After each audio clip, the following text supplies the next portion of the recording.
दोस्तों, जब जब इस पृथ्वी पर पाप बढ़ा है, तब तब भगवान विष्णु ने अपना अवतार लिया है और दुष्टों का नाश किया है। भगवान विष्णु का अब तक कुल 9 अवतार का उल्लेख किया गया है। हिंदू पुराणों के अनुसार भगवान विष्णु का 10वां अवतार कल्कि के रूप में कलयुग में जन्म लेगा। कलयुग में कल्कि अवतार की प्रतिरक्षा में आज भी 7 महापुरुष जी रहे हैं। आज हम आपको बताएंगे कि वो 7 चिरंजीवी कल्कि अवतार से कब और कहां मिलेंगे। अंत तक बने रहिएगा। बजरंगबली इन दिव्य सूची में से पहले चिरंजीवी में से पहले नंबर पर आते हैं बजरंगबली। राम भक्त हनुमान जी का नाम। हनुमान जी को माता सीता ने चिरंजीवी होने का वरदान दिया था और भगवान राम से धर्म और राम कथा का प्रचार प्रसार करने के लिए कलयुग के अंत तक आज्ञा मिली थी।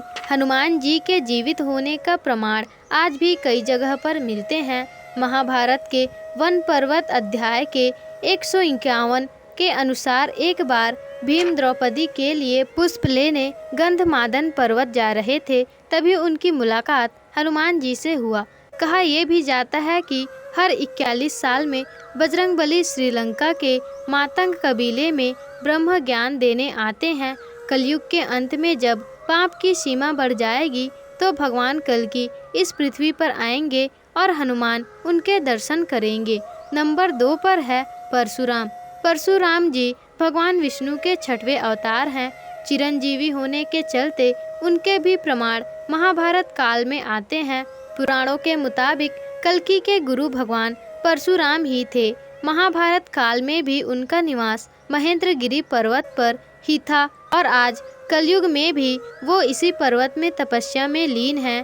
वो इसी पर्वत में तपस्या में लीन होकर कल्कि अवतार की प्रतीक्षा कर रहे हैं।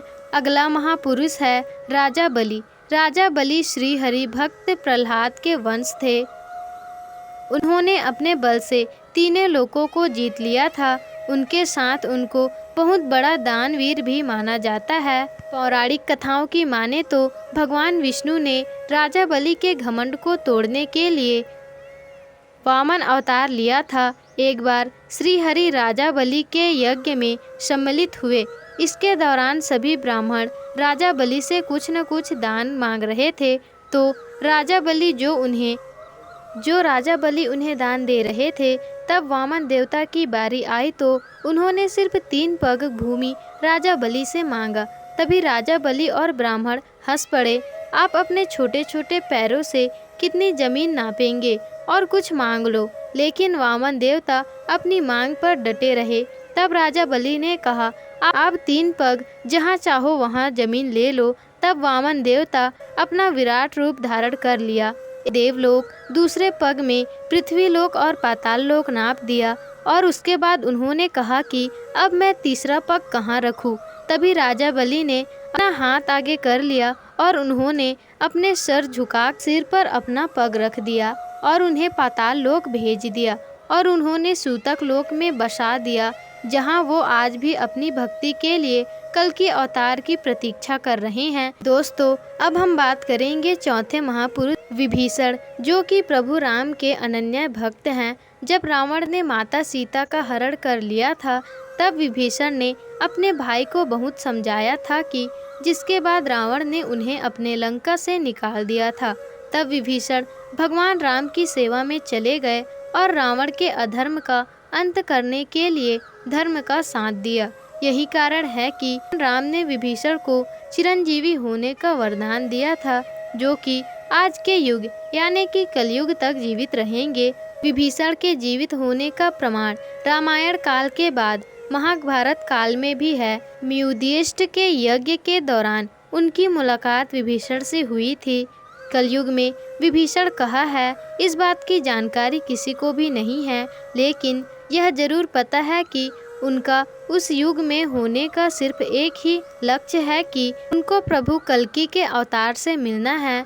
अश्वत्थामा भी इन 7 महापुरुषों में से एक अश्वत्थामा का भी नाम शामिल है। गुरु द्रोणाचार्य के पुत्र अश्वत्थामा आज भी इस पृथ्वी लोक पर मुक्ति के लिए भटक रहे हैं। महाभारत के युद्ध में अश्वत्थामा ने कौरवों का साथ दिया था। भगवान श्री कृष्ण ने ब्रह्म शास्त्र चलाने के कारण भगवान श्री कृष्ण के ब्रह्मास्त्र चढ़ाने के कारण अश्वत्थामा को कलयुग के अंत तक भटकने का श्राप दिया था। अश्वत्थामा के संबंध में प्रचलित मान्यता है कि मध्य प्रदेश के असीरगढ़ किले में मौजूद प्राचीन शिव मंदिर में अश्वत्थामा हर दिन भगवान शिव की पूजा करने आते हैं। अश्वत्थामा भी कल्कि अवतार की प्रतीक्षा कर रहे हैं। कहा जाता है कि अश्वत्थामा भगवान शिव का एक ऐसा अवतार है जिनकी पूजा नहीं की जाती, परंतु कल्कि अवतार में अश्वत्थामा का एक अहम रोल होगा। कल्कि के रूप के बाद अश्वत्थामा का आने वाली सभी पीढ़ी में उनका गुणगान करेंगे। आने वाली समस्त पीढ़ी में अश्वत्थामा का गुणगान होगा। महर्षि व्यास अश्वत्थामा के बाद छठवें चिरंजीवी हैं महर्षि व्यास। इनको देव व्यास के नाम से भी जाना जाता है, क्योंकि उन्होंने ही चारों वेद को लिखा था। महर्षि व्यास ने कल्कि अवतार के पहले उनके बारे में लिख दिया था।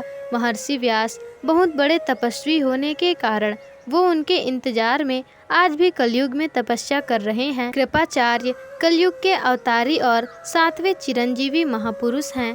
कृपाचार्य संस्कृत ग्रंथों में उनके चिरंजीवी के रूप में बताया गया है। कृपाचार्य अश्वत्थामा के मामा और पांडवों के चार्य थे।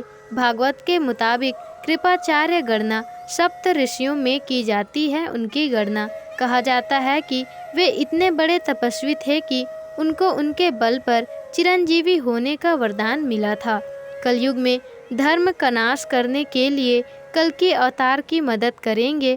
तो दोस्तों, आपने देखा कि 7 चिरंजीवी भगवान विष्णु भगवान के कल्कि अवतार की प्रतीक्षा अभी भी कर रहे हैं और उनसे कब और कहां मिलेंगे। आज के वीडियो में बस इतना ही।